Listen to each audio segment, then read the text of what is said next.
Fala pessoal, bom dia, tudo bem? Sejam bem-vindos ao canal Desvendando Original, sempre prazer e uma honra contar com a sua audiência. E nesse vídeo de hoje eu quero tentar responder uma pergunta que muitos fazem e que a resposta é um pouco assim complicada, né? A pergunta é: será que a maioria das pessoas vão acabar indo para o inferno?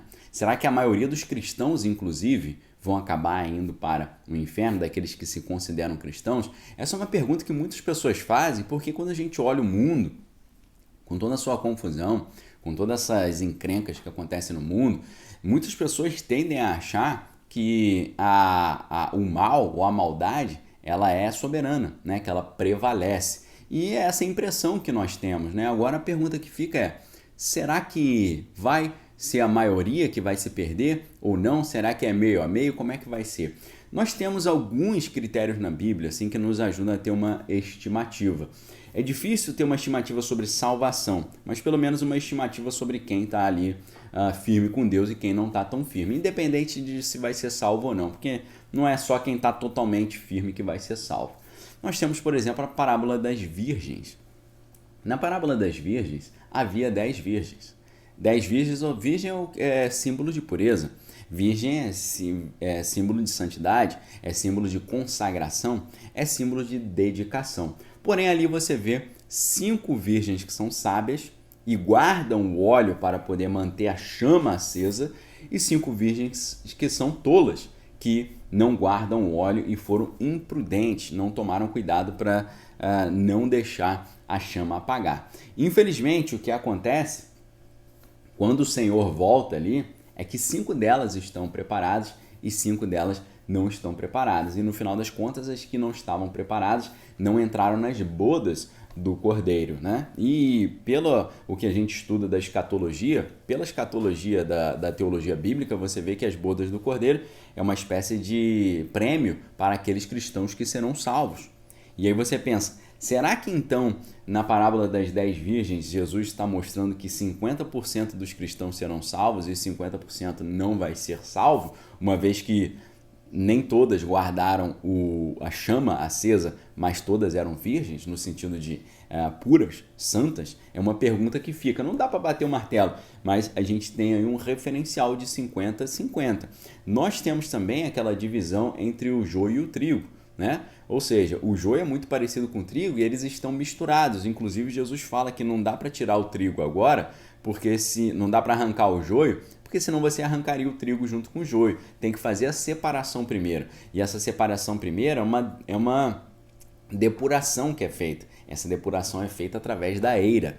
A eira era o local onde o agricultor, até ainda há isso hoje no mundo, a eira é o local onde o agricultor separa a palha do trigo, separa o joio do trigo. Porque, ao contrário do trigo, que é uma semente cheia, né, ela está preenchida, e por estar cheia e preenchida ela tem peso, já o joio não, o joio é uma semente oca. Inclusive, a palavra joio em grego ela tem relação com a ideia de cheiro ruim, né? Enquanto o cristão exala o perfume de Cristo, o aroma de Cristo, o joio, que é o falso cristão, ele exala um cheiro ruim, né? Um fedor ali.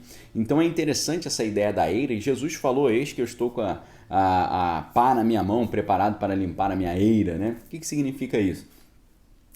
Na colheita, eles pegavam o joio e o trigo, tudo junto, ou a palha e o trigo, levavam para a eira. As eiras eram geralmente colocadas no topo das montanhas, que era um local onde o vento tinha livre circulação, local onde ventava mais.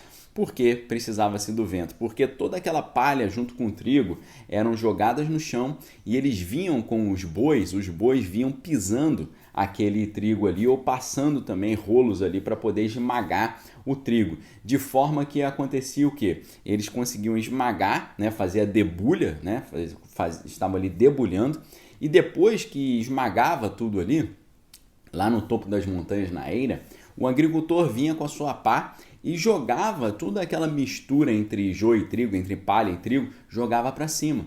E quando ele jogava para cima, o vento empurrava para fora o que era leve, o que era oco, o que era sem peso, ou seja, o cristão vazio, o cristão vazio, então, era levado embora, né? O joio, o falso cristão, a palha, né? Como ele era leve e oco, ele era levado embora pelo vento, e o trigo, que era pesado e cheio do Espírito Santo, ele subia e descia, tá certo? Então, um símbolo muito interessante, essa ideia de Cristo limpar a sua eira, é um símbolo da separação entre o verdadeiro cristão e o falso cristão, né? E essa ideia de subir e descer tem a ideia também do arrebatamento, do encontro com Jesus nas nuvens e as bodas do Cordeiro acontecendo ali, e depois os cristãos junto com Cristo voltando para herdar a terra, vencer o exército do anticristo e herdar a terra.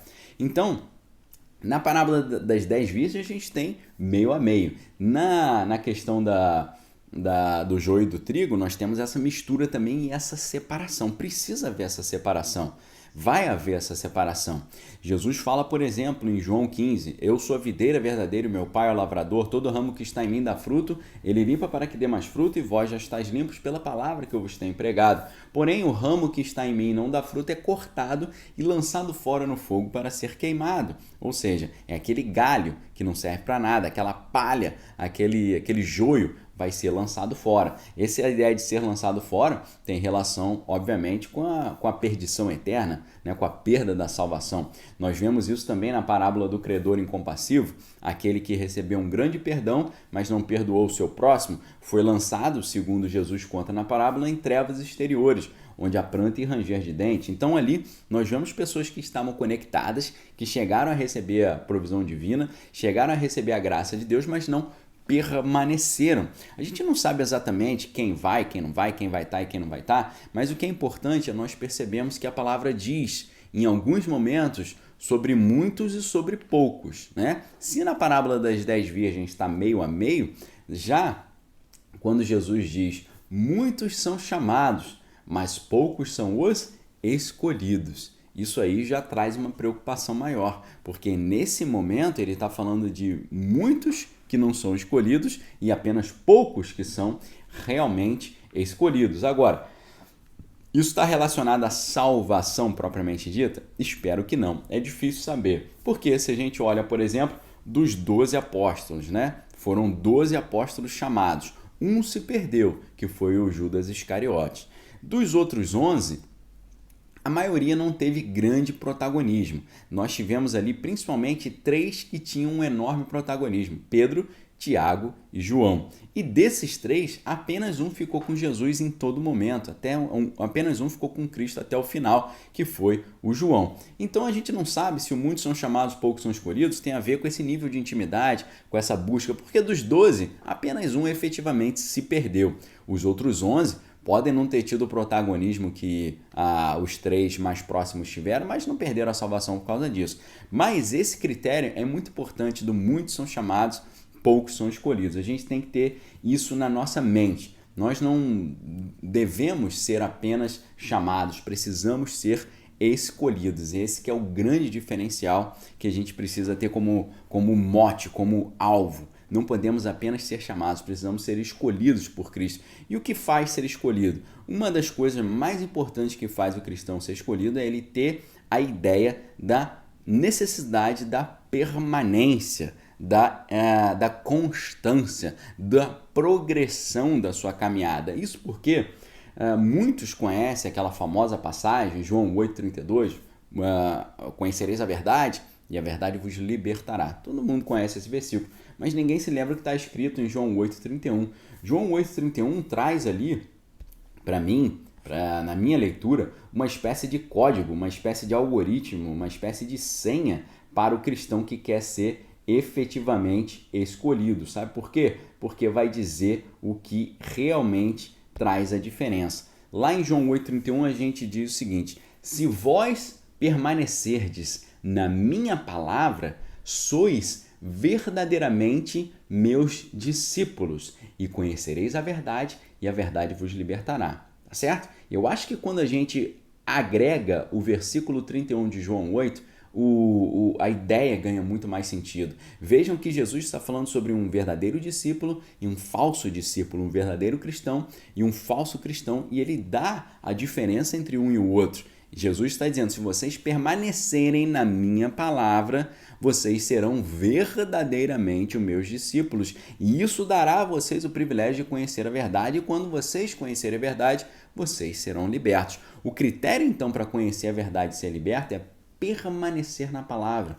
Tem que conhecer a palavra, viver conforme os critérios morais da palavra, o caráter cristão, andar segundo ali as orientações bíblicas e permanecer nela. Assim você se torna de verdade um discípulo, um matete em grego, aquele que realmente anda com Cristo, aquele que realmente segue as orientações de Cristo. Não apenas um que está seguindo ali no meio da multidão, mas alguém que pode dizer que realmente é um discípulo. Então, a sugestão que eu digo para você é: não seja apenas um chamado, seja um escolhido. Permaneça na palavra. Não receba, eu confesso Jesus como meu Senhor e Salvador. Não, permaneça na palavra, desenvolva a sua salvação, continue firme na fé, busque conhecer a palavra e viver a palavra. Assim você vai se tornar um discípulo. Quem se torna discípulo conhece a verdade, quem conhece a verdade é liberto. E se o Filho o libertar, verdadeiramente seremos livres, ok? Tem uma liberdade falsa também. Tem um falso cristão, tem um falso discípulo e tem uma falsa liberdade. Agora, quem permanece na palavra é verdadeiramente um discípulo, né? Se torna um alethinos, né? Que é um verdadeiro discípulo, né? Tem a alethia, que é a verdade. Ou seja, você não está na falsidade, você está na verdade. Quem permanece na palavra é discípulo de verdade, conhece a própria verdade e é liberto de verdade. Eu não sei se a maioria dos cristãos ou não vai ser salvo, é difícil saber. Mas se você quer ter uma garantia que você está com Cristo, conheça a verdade, permaneça na verdade, se transforme num discípulo, conheça a própria verdade que é Cristo. Ele falou, eu sou o caminho, a verdade e a vida, e receba essa verdadeira libertação que há em Cristo Jesus, ok? Essa é a mensagem que eu deixo para vocês nesse dia. É claro que a Bíblia diz que a vontade de Deus é que todos sejam salvos, mas infelizmente não é a vontade de todas as pessoas, né? Deus quer que todo mundo seja salvo, mas nem todo mundo quer ser salvo. Então tem que decidir. E a primeira decisão é permanecer na palavra, conhecer a palavra, viver a palavra, se tornar discípulo, ser liberto, conhecer a verdade e ter uma vida plena em Cristo Jesus, ok? Um forte abraço para vocês, fiquem com Deus, examinem todas as coisas, retenham o que é bom e a gente se vê em breve aqui em mais um estudo aqui no canal Desvendando o Original. Um abraço a todos, valeu!